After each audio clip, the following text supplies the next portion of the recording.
Rebecca, give me your last name again. Barrett. Barrett. From what I understand, you were killing it in New York. Yeah. You were kind of a feminist, right? Big feminist. Big feminist, which we'll talk about. But you transitioned from being a kind of a boss babe into being a housewife. Yeah. So what have you learned through that process? Well, I also want to say I was an entrepreneur. I built 2 businesses. I sold the first one, and I started the second one. Actually failed during COVID because it relied on buildings. We had contracts that fell apart, investors that backed out, things of that nature.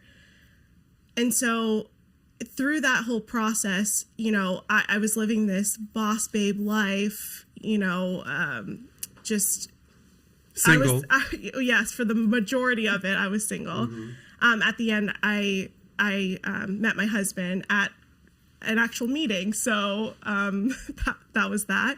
And we connected and we never looked back. We, just fell in love at first sight.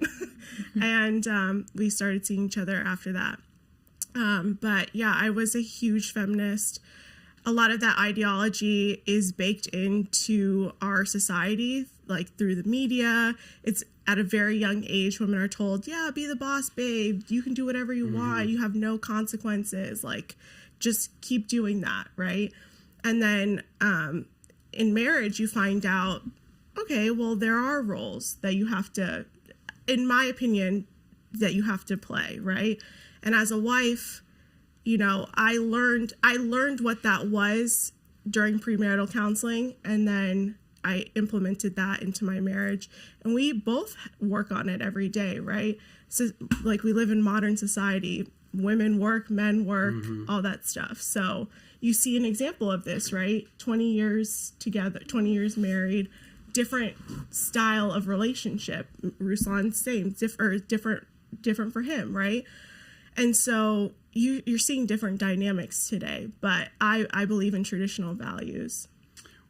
So we had Allie Drummond, real femme sapien, on recently, who went viral for basically saying that, this is how I got a husband, by being a feminine woman and not, kind of playing into what society tells women they need to be these days. So from your perspective, what should be the role of the modern woman today? Yeah, I mean, the role of the modern wife, I want to say, is allowing your husband to lead in the relationship, and taking lead from him. So I'm submissive. I know people don't like that word. They hate it. The feminists come at me at all times. But I'm submissive to my husband, meaning I'm not a doormat. I'm not a slave to my husband.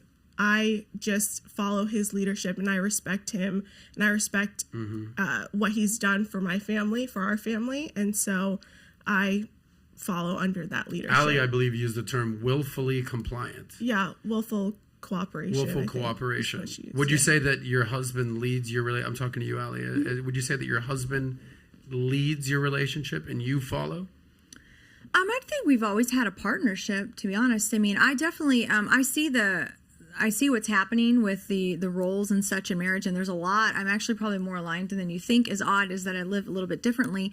But I would say we've always had a partnership, and I would say I look to him overall for the safety of our family and security, but I think there's a lot that he looks to me as well.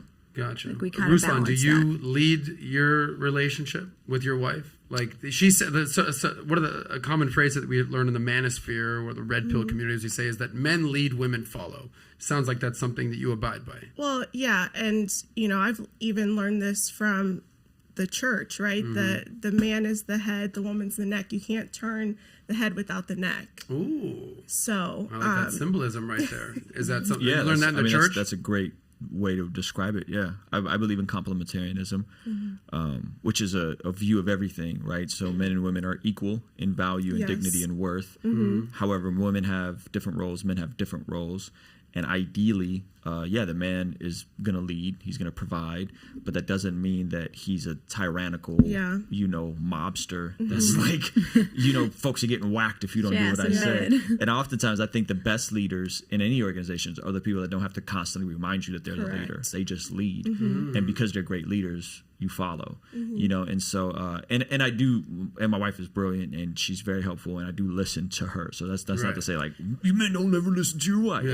I do listen to my wife. There is a difference between a leader and a boss. Yes, correct. You ever seen that picture of like that little meme? The little meme where like the leader is like, follow me, and like the guys are behind him kind of, and he's leading, whereas the boss is behind them, guy like whipping. So if you like that clip, click right here to watch another, or if you want to watch the entire Saucecast, click right here.